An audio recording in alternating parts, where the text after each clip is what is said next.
Hello दोस्तों, मेरा नाम है देवेंद्र सिंह। आज की इस वीडियो में हम रिटायरमेंट ऑफ पार्टनर चैप्टर का एक बहुत इंपॉर्टेंट टॉपिक करेंगे जिसका नाम है ट्रीटमेंट ऑफ गुडविल। कि जब भी कोई पार्टनर रिटायर होता है फर्म से तो उस समय गुडविल का ट्रीटमेंट कैसे करते हैं इसको आप समझेंगे। एडमिशन के टाइम पे अलग ट्रीटमेंट होता था, रिटायरमेंट के टाइम पे कैसे ट्रीटमेंट होगा उसको समझेंगे। तो देखिए, जब भी हमारा पुराने पार्टनर होते जो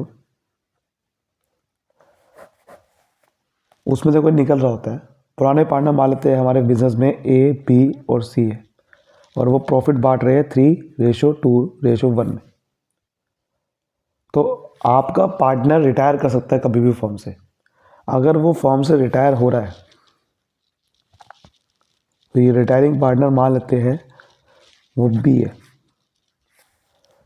तो उस समय हमें उसको जो भी उसको देना बनता है वो सब देते हैं, क्योंकि वो पार्टनरशिप से अब छोड़ के जा रहा है। तो उसको जो भी प्रॉफिट का हिस्सा होगा वो दे देंगे उस समय। कोई रिजर्व बांटना होगा वो बांट देंगे, ठीक है। कुछ भी सरप्लस हो, कुछ भी हो, वो सब इसको देना पड़ेगा जब वो पार्टनर जा रहा है बिजनेस को छोड़ के। तो बेसिकली ऐसे ही जब पार्टनर जाएगा तो रेशो भी बदल जाएगी। आप ध्यान से देखो, न्यू रेशो कितनी बन जाएगी अगर कुछ ना लिखा हो क्वेश्चन में। तो अगर बी जा रहा है तो पुराने पार्टनर की रेशो अब सिर्फ रह जाएगी बिजनेस में। पुराने पार्टनर कौन है? ए और सी। तो उनकी रेशो कितनी है? उनकी रेशो कितनी है? 3:1 है, तो 3:1 ही रह जाएगी। तो बेसिकली जब भी रिकॉन्स्टिट्यूशन होता है, यानी कि admission, retirement, change in provision ratio, उस समय रेशो बदल जाती है। तो जब रेशो बदल जाती है तो हमें सारे ट्रीटमेंट करने पड़ते हैं और उसी में गुडविल का ट्रीटमेंट भी शामिल है। तो उस समय हमें गुडविल की वैल्यू निकालनी पड़ती है पहले, और हमें देखना पड़ता है कि उस गुडविल की वैल्यू निकाल के किस पार्टनर को गेन होगा फ्यूचर में। रेशो बदलने की वजह से किस पार्टनर को गेन होगा, तो इसीलिए उसको फिर एडजस्ट कर देते हैं कि गेनिंग पार्टनर से वो गुडविल का शेयर ले लेंगे जितना उसे फ्यूचर में गेन होने वाला है, और सैक्रिफाइसिंग को दे देंगे। ये आप पहले भी पढ़ चुके होंगे पिछले चैप्टर्स में, वही यहाँ पर करने वाले हैं। बस आपको ये बात समझनी है कि इस बार कि गेन किसको होगा। गेन होगा इस बार किसको? पुराने पार्टनर्स, या पुराने पार्टनर में से किसी एक को या सबको, मतलब पुराने में से होगा। क्योंकि जो नया जा रहा है उसको तो सैक्रिफाइस होगा, क्योंकि पहले उसको प्रॉफिट का शेयर मिल रहा था, अब तो मिलेगा ही नहीं, तो उसको अपना शेयर सैक्रिफाइस करके जाना पड़ रहा है बिजनेस में। जैसे आप ध्यान से देखो, इसका शेयर पहले कितना था? 2/6 था। अब अब उसका प्रॉफिट का शेयर मिलेगा ही नहीं, क्योंकि वो पार्टनर छोड़ के जा रहा है पार्टनरशिप। तो इसलिए अब उसको सैक्रिफाइस करना पड़ेगा। यानी कि इस बार बेसिकली सैक्रिफाइसिंग नहीं है, सैक्रिफाइसिंग कौन हो जाएगा? Retiring partner.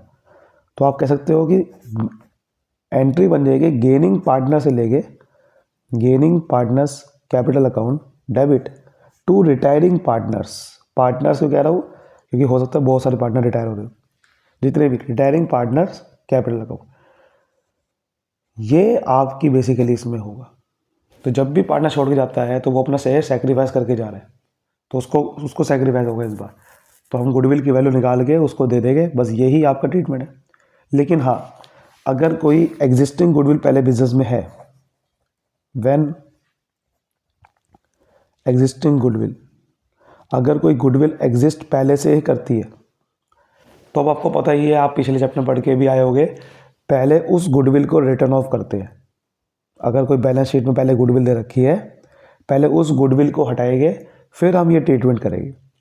और वो गुडविल को हटाने की एंट्री होती है टू गुडविल अकाउंट, क्रेडिट कर देंगे। जब भी एसेट हटता है बिजनेस से तो एसेट होगा क्रेडिट, और पुराने पार्टनर्स को, जितने भी पुराने पार्टनर्स हैं सारे पार्टनर्स, उसमें रिटायरिंग पार्टनर भी शामिल है, यानी कि सारे पार्टनर को उसका शेयर भुगतना पड़ेगा। बिकॉज जब वो बिजनेस में था रिटायरिंग पार्टनर, तब तो वो गुडविल की वैल्यू थी ना, बैलेंस शीट के अंदर। तो ये रिटायरिंग पार्टनर से पहले वाली गुडविल है, तो रिटायरिंग पार्टनर से भी लेंगे उसका शेयर। सारे पार्टनर, ओल्ड कह दो या ओल, जितने भी पार्टनर्स कैपिटल अकाउंट है उसको डेबिट करके टू गुडविल। तो पहले ये एंट्री करूँगा, फिर same entry treatment of goodwill की जो यहाँ पर गई। यानी कि सबसे पहले मुझे कुछ नहीं करना, यही करना है आपको। अगर रेशो गिवन नहीं है तो न्यू रेशो तो कैसे निकालते हैं, आपको बस उसका शेयर हटा देना है, तो बाकी जितने भी पार्टनर बच गए वही उसकी नई रेशो बन जाएगी। लेकिन अगर नई रेशो गिवन है क्वेश्चन में, तब क्या करेंगे हम, पहले फिर सैक्रिफाइसिंग नहीं, हम क्या निकालेंगे, पहले निकालेंगे गेनिंग रेशो इसके अंदर। तो उसको समझते हैं। ठीक है, सपोज करो कि ए बी सी पार्टनर थे, 3:2 में प्रॉफिट बांटते थे। बी रिटायर हो गया और नई रेशो अब ए और सी की कह रहा है कि क्वेश्चन में 1:1 रहेगी। वैसे हमें कैसे निकाल सकते हैं, अभी निकाले थे 3:1 होगी थी, लेकिन अगर क्वेश्चन में अलग से दे दी न्यू रेशो, तो हमें क्या करना पड़ेगा, हमें सबसे पहले ये पता करना पड़ेगा कि किसको गेन हो रहा है, उसके लिए निकालनी पड़ेगी गेनिंग रेशो। जैसे एडमिशन के टाइम में पुराने पार्टनर को होता था, क्या होता था, सैक्रिफाइस होता था ना पुराने पार्टनर को। लेकिन इस बार पुराने पार्टनर को सैक्रिफाइस नहीं होगा, उनको गेन होगा। क्योंकि एक बंदा अगर छोड़ के जा रहा है तो उसका शेयर किनको मिल जाएगा, उसका शेयर पुराने पार्टनर को मिल जाएगा। पहले 3 में बट रहा था प्रॉफिट, अब 2 में बटेगा। तो ऑब्वियसली बात है कि जो एक बंदा छोड़ के चला गया उसका फायदा इन दोनों को हो जाएगा। तो गेनिंग रेशो का फॉर्मूला क्या होता है, पहले क्या कर रहे थे, सैक्रिफाइसिंग रेशो निकालने के लिए ओल्ड माइनस न्यू। इस बार क्या करूँगा, न्यू माइनस ओल्ड। तो new profit share minus old profit share. तो इस बार नए में से पुराने को माइनस कर देंगे। जैसे कि ए का शेयर नया कितना होगा, एस, यहाँ निकालो एस गेन कि ए का नया शेयर हो गया 1/2। पुराना शेयर कितना है 3/6, 6 एलसीएम आ गया, तो ये 1/6 इसको गेन करना पड़ रहा है। ऐसे ही निकालो, बी तो रिटायर हो चुका है, सी को गेन कितना होगा, सी का नया शेयर है 1/2, पुराना शेयर है 1/6, 6 एलसीएम आ गया, तो 5/6। यानी कि गेनिंग रेशो कितनी आ गई, गेनिंग रेशियो ए और सी की कितनी आ गई, 1/6 रेशो 5/6, यानी कि 6 से 6 कैंसिल, 1:5। समझते बात को, तो ऐसे भी निकाल सकते हैं। क्लियर हो रही बात। चलिए आइए समझते हैं इलस्ट्रेशन 14 से शुरू समझते हैं। वो कह रहा है कि सरेंडर, रमेश, नरेश, मोहन एक पार्टनर्स है जो कि 2:1 में प्रॉफिट बांट रहे हैं। नरेश का रिटायरमेंट हो रहा है और उस समय गुडविल की वैल्यू 72,000 है। सरेंडर, रमेश और मोहन ने कहा कि हम ना फ्यूचर में प्रॉफिट इक्वली बांटेंगे, हमें एडजस्टमेंट एंट्री करनी है गुडविल की। गुडविल अकाउंट कोई नहीं खोलना वर्किंग के साथ। तो देखिए ऐसे क्वेश्चंस में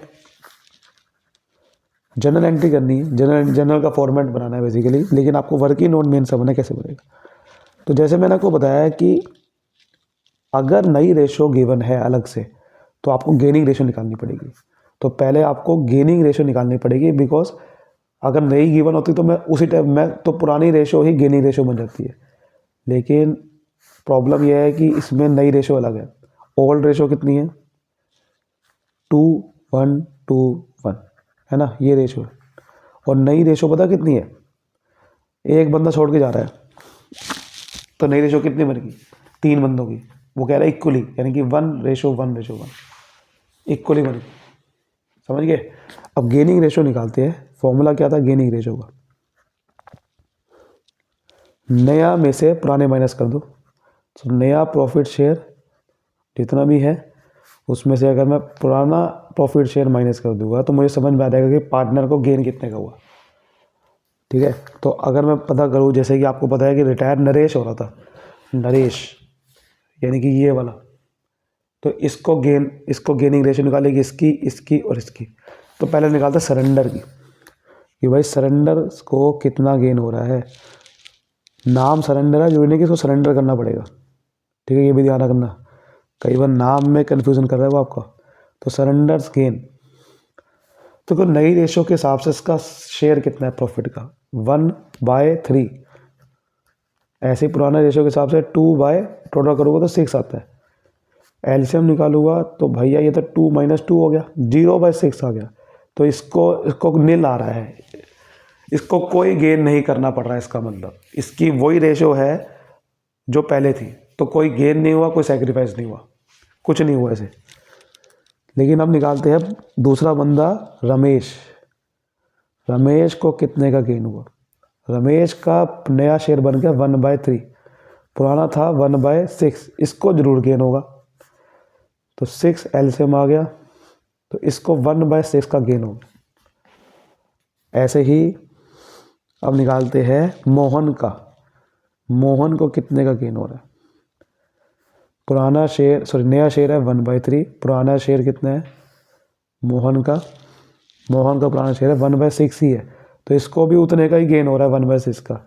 तो इसका मतलब गेनिंग रेशो कितनी आ गई? गेनिंग रेशो आ गई 1/6 रेशो 1/6, यानी कि 1:1, आधा आधा गेन होगा। ठीक है ना, आधा आधा गेन होगा किसका? जितना रिटायरिंग पार्टनर का शेयर है उसका। तो आप देखते हैं गुडविल की वैल्यू है कितने की, तो गुडविल की वैल्यू 72,000 है। तो जो बंदा रिटायर हो रहा है उसका शेयर कितना है इसके अंदर, वही तो देखना है मुझे। जितना उसका शेयर है उतना ही इनको गेन हो रहा है। तो रिटायर हो रहा था नरेश, तो नरेश का शेयर कितना है गुडविल का, जो उसे फ्यूचर में सेक्रीफाइस करना पड़ेगा, बिकॉज वो पार्टनरशिप छोड़ के जा रहा है। तो 72,000 का जो गुडविल का उसका शेयर है वो अब उसको फ्यूचर में नहीं मिलेगा, तो इसलिए वो उसको आज ही दे देंगे। जो फ्यूचर में उसको शेयर नहीं मिलेगा गुडविल का, वो आज ही दे देंगे ताकि मैटर वहीं पे सोल्व हो जाए। तो नरेश का शेयर पता कितने का है? नरेश बीच वाला था, ये वाला 2/6 है नरेश का शेयर। तो नरेश को 2/6 सेक्रीफाइस करना पड़ रहा है ना फ्यूचर में, तो उसको देख लेते हैं उसका शेयर के हिसाब से गुडविल की वैल्यू गुडविल का शेयर कितना है उसका। तो गुडविल का शेयर देखोगे तो उसका कितना आ रहा है? 24,000 रुपये।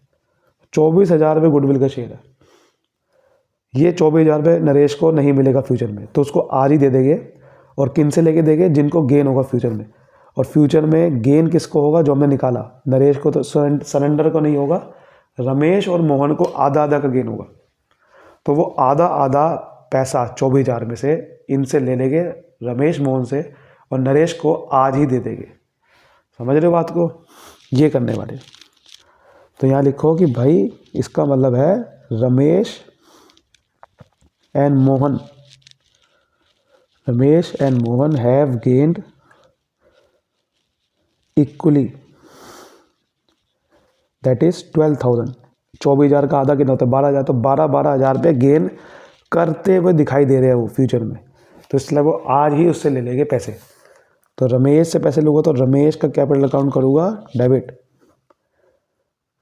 रमेश का कैपिटल अकाउंट आज ही डेबिट कर देंगे। एडजस्टमेंट एंट्री पास कर रहे हैं अब, कि हम आज ही एडजस्टमेंट कर रहे हैं कि फ्यूचर में जिनको गेन होगा उससे आज ले रहे हैं और सेक्रीफाइसिंग को आज ही दे रहे हैं। इसे बोलते हैं एडजस्टमेंट एंट्री। एडजस्टमेंट कर रहा हूँ आज ही, कि फ्यूचर में गेन और सेक्रीफाइस का एडजस्टमेंट कर रहे हैं।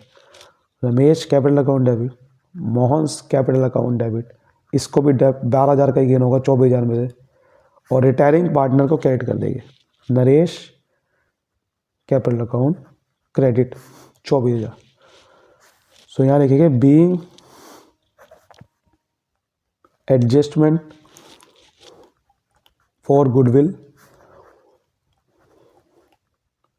On retirement. तो यहाँ एडजस्टमेंट हमने कर दी गुडविल की ऑन रिटायरमेंट ऑफ नरेश की रिटायरमेंट जब हुई उसके लिए हमने एडजस्टमेंट एंट्री पास कर दी। ठीक है, सो ये चीज़ थी। उम्मीद करता हूँ आपको समझ में अच्छे से आया होगा। वीडियो को लाइक करिए, कॉन्सेप्ट आपको अच्छे से क्लियर हो गया है। Thank you so much, all the best.